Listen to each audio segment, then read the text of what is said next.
رجب المرجب سے لے کر رمضان المبارک تک مسلسل 3 مہینوں میں 3 بڑی راتیں اللہ تبارک و تعالیٰ نے مومنوں کے لیے مختص کی ہیں۔ پہلی رات معراج کی رات ہے، دوسری برات کی رات ہے، شب برات جسے کہتے ہیں، اور تیسری سب سے بڑی رات ہے قدر کی، یعنی لیلۃ القدر، شب قدر۔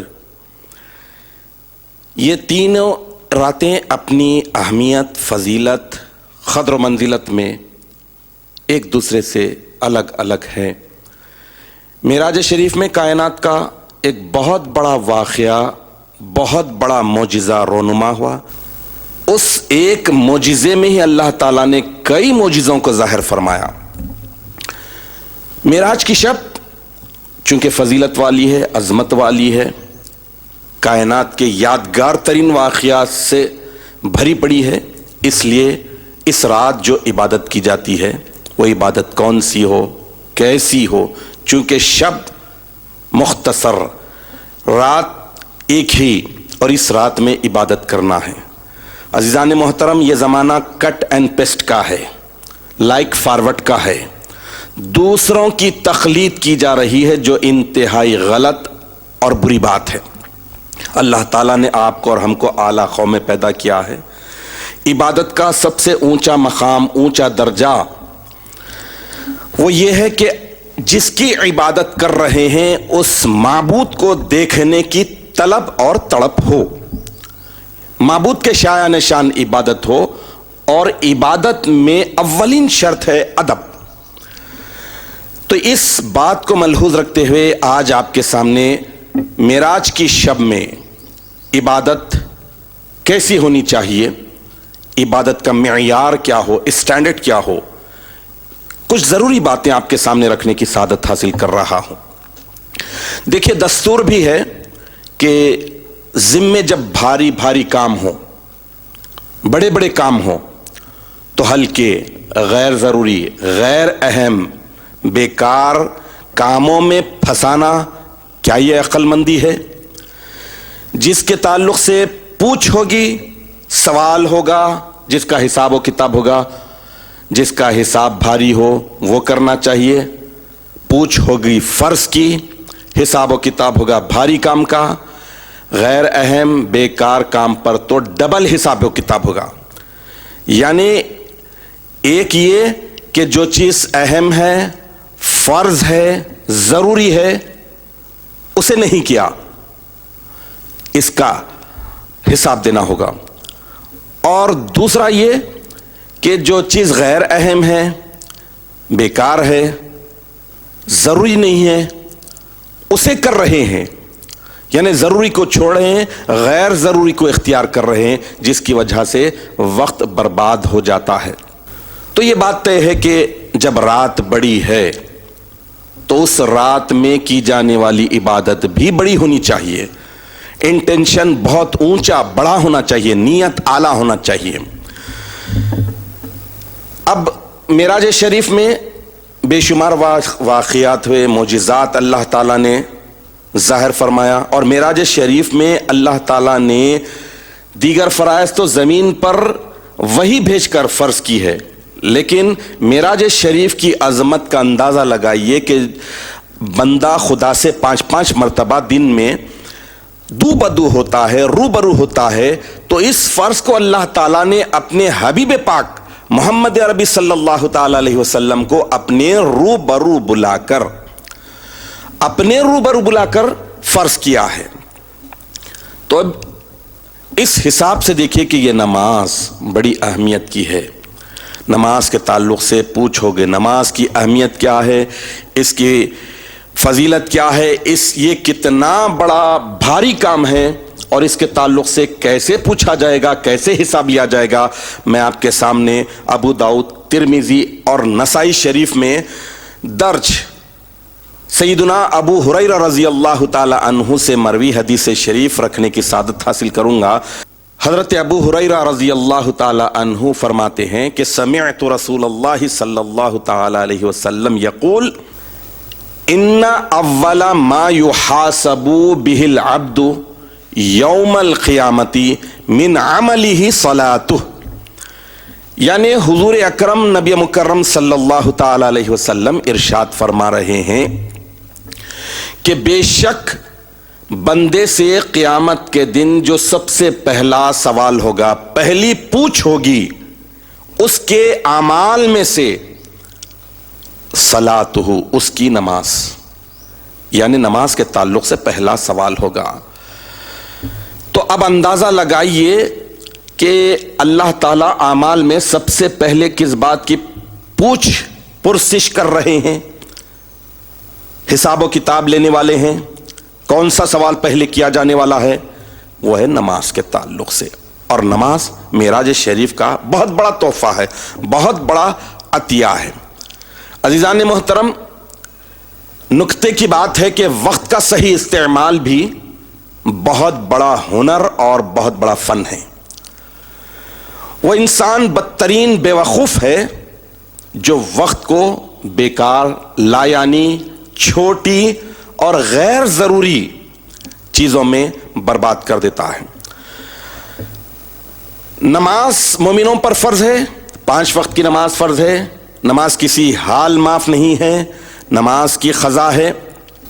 اگر ہم صرف فرض نمازوں کی رکعتوں کا شمار کرتے ہیں اور 6 مہینے 29 سے اور 6 مہینے 30 سے شمار کر کے کاؤنٹ کرتے ہیں تو ایسی صورت میں سال بھر کے 6960 رکعتیں یا پھر 7080 رکعتوں تک ہوتے ہیں۔ 6960 رکعتوں کے سجدے ہوئے 13920 سجدے۔ اگر 7080 رکعتیں شمار کرتے ہیں تو اس کے سجدے ہوں گے 14160 سجدے۔ اب آپ اندازہ لگائیے، ایک سجدہ نہ کرنے پر شیطان رجیم الی یوم الدین ہوا۔ اب اگر انسان دنیاوی اعتبار سے بھی غور کرتا ہے، دیکھتا ہے کہ اس کے پاس بیک لاگز زیادہ ہیں، تو پھر کیا وہ آگے بڑھ سکے گا؟ پیچھے کی ذمہ داریاں اس کی بہت زیادہ بھاری اس کے ذمے باقی ہیں، برقرار ہیں، تو کیا وہ آگے بڑھ سکے گا؟ نہیں۔ اب معراج شریف میں دوسروں کا دیکھا دیکھی اور وہ لوگ جو عالیت کے قائل ہی نہیں ہیں، ان کے پاس اورات، وظائف، نوافل، یہ چیزوں کی اہمیت ہے، بتاتے ہیں اتنے رکعتیں پڑھو، یہ سورتیں پڑھو، یہ ذکر اتنے مرتبہ پڑھو۔ ایسی چھوٹی چیزوں میں رات کی عظمت کو، عبادت کو غارت کرتے ہیں، تو کیا ہمیں وہ کرنا چاہیے؟ یا پھر ہمارے ذمے 6960 رکعتیں یا پھر 7080 رکعتیں ذمے باقی ہیں، فرض کسی قیمت پر معاف نہیں، اس کی قضا ضروری ہے، وہ کریں یا پھر نوافل پڑھیں۔ اورات، وظائف، نوافل یہ سب ممنوع ہیں۔ امامنا و سیدنا حضور مہدی موعود علیہ الصلوۃ والتسلیم بھی منع فرمائے ہیں۔ کتاب اسباب الامسال میں حدیث آئی ہے، اللہ کے پیارے رسول صلی اللہ تعالی علیہ وسلم نے ایک بڑی بہترین مثال کے ذریعے بتا دیا ہے کہ فرض کا درجہ کتنا بڑا ہے اور نوافل کیا حیثیت رکھتے ہیں۔ اللہ کے رسول صلی اللہ تعالی علیہ وسلم ارشاد فرما رہے ہیں کہ نمازی کی مثال تاجر کے مثل ہے، یعنی بزنس مین کی طرح ہے، کیونکہ تاجر جب تک اصل مال نہ آ جائے نفع کا شمار نہیں کرتا۔ کاؤنٹنگ جو کرتا ہے پہلے یہ دیکھتا ہے کہ میں کتنا انویسٹ کیا، وہ مجھے ریٹرن ملا ہے یا نہیں، بعد میں بینیفٹ، منافع، یہ چیز کو کاؤنٹ کرتا ہے۔ اللہ کے رسول آگے ارشاد فرما رہے ہیں کہ اسی طرح نمازی کے نوافل اس وقت تک قبول نہیں ہوتے جب تک کہ وہ فرائض ادا نہ کرے۔ اتنی کھلم کھلا حدیث شریف ہے، تو اب آپ بتائیے کہ معراج شریف ہو یا پھر برات کی رات ہو، شب قدر ہو، ایسی مقدس راتوں میں اگر ہم ہلکی پھلکی غیر ضروری غیر اہم عبادتیں کر رہے ہیں جبکہ ہمارے ذمے بھاری بھاری کام پڑے ہیں، بھاری بھاری ذمہ داری ہے، جواب دہی ہے، اسے چھوڑ کر ہم چھوٹی چیزوں میں پڑ رہے ہیں۔ اسی لیے تابع تام رسول اللہ حضرت مہدی موعود علیہ الصلاۃ والتسلیم نے بھی جملہ نوافل عبادات کو، وہ عبادتیں جو نفل ہیں، جو مومنوں پر فرض نہیں ہیں اور جو ذکر اللہ کے علاوہ ہیں، ذکر اللہ فرض ہے، ممنوع قرار دیا ہے، جیسے ورد اوراد گن گن کر کوئی بھی چیز کرنا، 5 سورہ پڑھنا، 7 سورہ پڑھنا، تسبیح پھیرنا، چلا بیٹھنا، ذکر جلی کرنا وغیرہ وغیرہ۔ ذکر اللہ دوامی فرض ہے۔ اب آپ دیکھ لیجئے کہ نماز کی تو قضا ہے، لیکن ذکر اللہ کی کیا قضا ہوگی؟ انسان جو سانسیں اللہ کے ذکر کے بغیر نکالتا ہے، گزارتا ہے، وہ سانسیں تو مردہ شمار ہو چکی۔ لہذا اب ان سانسوں کے تعلق سے اللہ تعالیٰ سے توبہ و استغفار کرنا چاہیے، مغفرت طلبی کرنا چاہیے، معافی چاہنی چاہیے۔ الغرض چونکہ بزرگان دین کے پاس، اللہ کو دیکھنے دکھانے والوں کے پاس، ان کی راتیں، ان کے دن سارے کے سارے عبادتوں سے، اور وہ اعلیٰ عبادت جو خدا کو دیکھنے والی تھی، وہ عبادتیں بجا لانے کی وجہ سے ہر رات ان کے پاس شب معراج، شب برات اور شب قدر کی مانند تھی۔ خلاصہ یہ کہ شب معراج کے مقدس موقع پر رات کو عبادتوں میں گزارنا چاہیے۔ فرض نمازیں جو قضا ہو چکی ہیں، ان نمازوں کی قضا کرنی چاہیے، ذکر اللہ میں وقت گزارنا چاہیے، توبہ و استغفار میں وقت گزارنا چاہیے، ماضی کی زندگی پر، کوتاہیوں پر، ماضی کے زندگیوں میں عبادتیں نہ کرنے پر شرمندہ ہونا چاہیے، روتے رہنا چاہیے، اور مستقبل کی پلاننگ کرنی چاہیے کہ فیوچر میں نماز کی پابندی کا عہد کرنا چاہیے، ذکر اللہ کی پابندی کا عہد کرنا چاہیے، اور قرآن حکیم کی تلاوت معنی اور مطلب کے ساتھ کرنا چاہیے کہ اللہ تعالیٰ کیا فرما رہے ہیں، اللہ کیا حکم دے رہے ہیں۔